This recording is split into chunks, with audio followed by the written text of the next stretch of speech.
देवी, अप्सरा, यक्षिणी, डाकिनी, शाकिनी और पिशाचिनी आदि में सबसे सात्विक और धर्म का मार्ग है। देवी की पूजा, साधना, आराधना और प्रार्थना करना। देवी को छोड़कर अन्य किसी की पूजा या प्रार्थना मान्य नहीं। हिंदू धर्म में कई देवियां हैं, उन्हीं में से एक है मनसा देवी। माता मनसा देवी कौन है? क्या वह शिव की पुत्री हैं या कि वो ऋषि कश्यप की पुत्री हैं?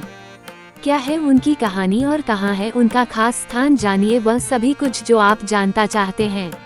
1. शिव पुत्री मनसा। कहते हैं कि भगवान शिव की 3 पुत्रियां हैं, अशोक सुंदरी, ज्योति या माँ ज्वालामुखी और देवी वासुकी या मनसा। इनमें से शिव जी की तीसरी पुत्री यानी वासुकी को देवी पार्वती की सौतेली बेटी माना जाता है। मान्यता है कि कार्तिकेय की तरह ही पार्वती ने वासुकी को जन्म नहीं दिया था। 2. कद्रू पुत्री मनसा। कहते हैं कि मनसा देवी का जन्म तब हुआ था जब शिव जी का वीर्य कद्रू, जिन्हें सांपों की मां कहा जाता है, की प्रतिमा को छू गया था, इसलिए उनको शिव की पुत्री कहा जाता है। 3. कश्यप की पुत्री। कहते हैं कि मनसा देवी भगवान शिव की मानस पुत्री है, इसीलिए उन्हें मनसा कहते हैं। परंतु कई पुरातन धार्मिक ग्रंथों में इनका जन्म कश्यप के मस्तक से हुआ है, इसीलिए मनसा कहा जाता है। कश्यप ऋषि की पत्नी है कद्रू। शिव की पुत्री होने का जिक्र स्पष्ट नहीं है, इसलिए यह मान्य नहीं है। हाँ, शिव से उन्होंने शिक्षा दीक्षा अवश्य ग्रहण की है। 4. वासुकी की बहन। कद्रू और कश्यप के पुत्र वासुकी की बहन होने के कारण मनसा देवी को वासुकी भी कहा जाता है। वासुकी शिवजी के गले में नाग हैं। 5. सर्पों की देवी। मनसा देवी सर्प और कमल पर विराजित दिखाया जाता है। कहते हैं कि 7 नाग उनके रशन में सदैव विद्यमान हैं। उनकी गोद में उनका पुत्र आस्तिक विराजमान है।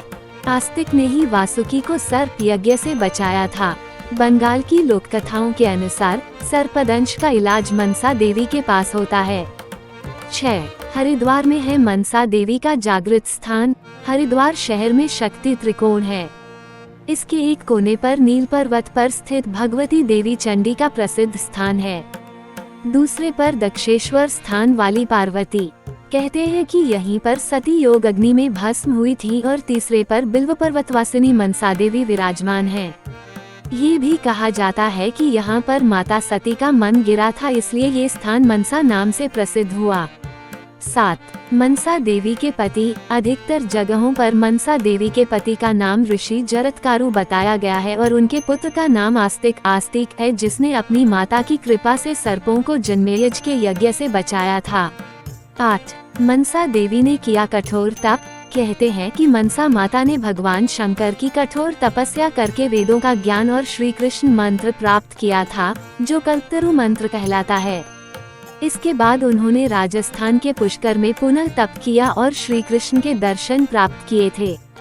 भगवान श्री कृष्ण ने उन्हें वरदान दिया था कि तीनों लोक में तुम्हारी पूजा होगी। 9. मनसा देवी की पूजा। मनसा देवी की पूजा बंगाल में गंगा दशहरा के दिन होती है, जबकि कहीं कहीं कृष्ण पक्ष पंचमी को भी देवी की पूजी जाती है। मान्यता अनुसार पंचमी के दिन घर के आंगन में नागफनी की शाखा पर मनसा देवी की पूजा करने से विष का भय नहीं रह जाता। मनसा देवी की पूजा के बाद ही नाग पूजा होती है। आमतौर पर उनकी पूजा बिना किसी प्रतिमा या तस्वीर के होती है। इसकी जगह पर पेड़ की कोई डाल, मिट्टी का घड़ा या फिर मिट्टी का सांप बनाकर पूजा जाता है। चिकन पॉक्स या सांप काटने से बचाने के लिए उनकी पूजा होती है। बंगाल के कई मंदिरों में उनका विधिवत पूजन किया जाता है। 10. मनसा देवी का स्वरूप। मनसा देवी को सर्प और कमल पर विराजित दिखाया जाता है। कुछ जगहों पर हंस पर विराजमान बताया गया है। कहते हैं कि 7 नाग उनके रशन में सदैव विद्यमान हैं। उनकी गोद में उनका पुत्र आस्तिक विराजमान है। बताया जाता है मनसा का एक नाम वासुकी भी है और पिता, सौतेली माँ और पति द्वारा उपेक्षित होने की वजह से उनका स्वभाव काफी गुस्से वाला माना जाता है।